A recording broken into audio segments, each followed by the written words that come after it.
The life of prayer has a great deal to do with how we see our lives and how we see the world. Now, there are a lot of different aspects of the life of prayer. There are our prayers of supplication and request, our prayers of thanksgiving and adoration to God. And in those aspects, we are talking to God. We are sharing with God our inner thoughts and our needs so that God can be in a conversation with God about those.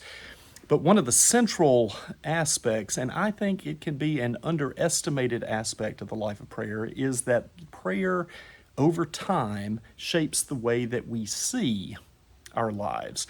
And the way we see our lives does not only have to do with our physical vision from our physical eyes, but can be even more about our spiritual vision, about the vision of our hearts.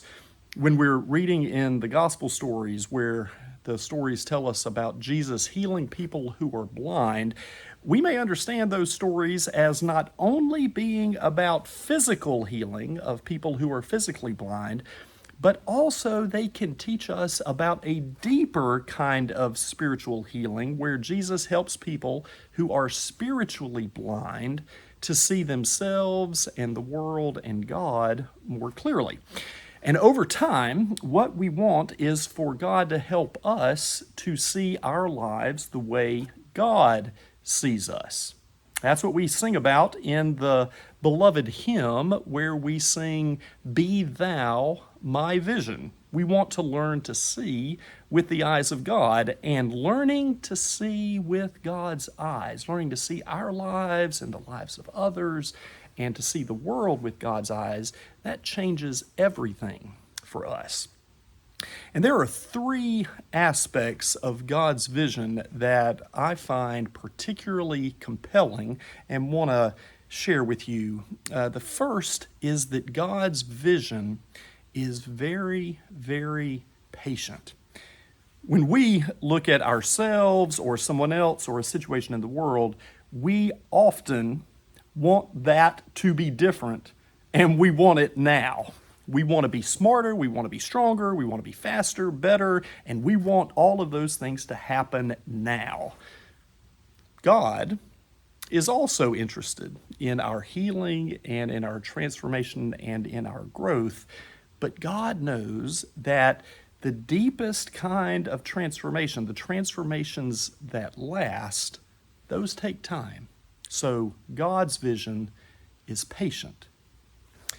Second piece is that God's vision is full of love and mercy. When we, again, look at ourselves or someone else or a situation in the world, our inner critic can jump up and down, can make accusations, can get defensive, can get hostile, and can become judgmental really quickly.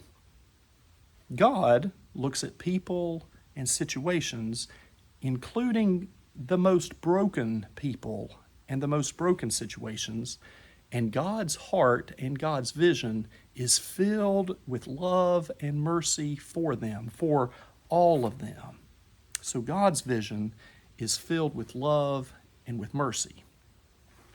And thirdly, God's vision sees through to the truth. When we look at someone or at something, we are very prone to spin all kinds of stories about those things, and sometimes those stories are stories that put us in the best light possible, and sometimes the stories that we tell about ourselves, others, or situations in the world are stories that actually put us in the worst light possible. But when God sees us in situations as we actually are. So God's vision is patient, God's vision is loving, and God's vision is accurate. In our lives of prayer, over time, what we are doing is we are asking God to help us see the world through God's eyes. Friends, have a good week, and we'll see you soon.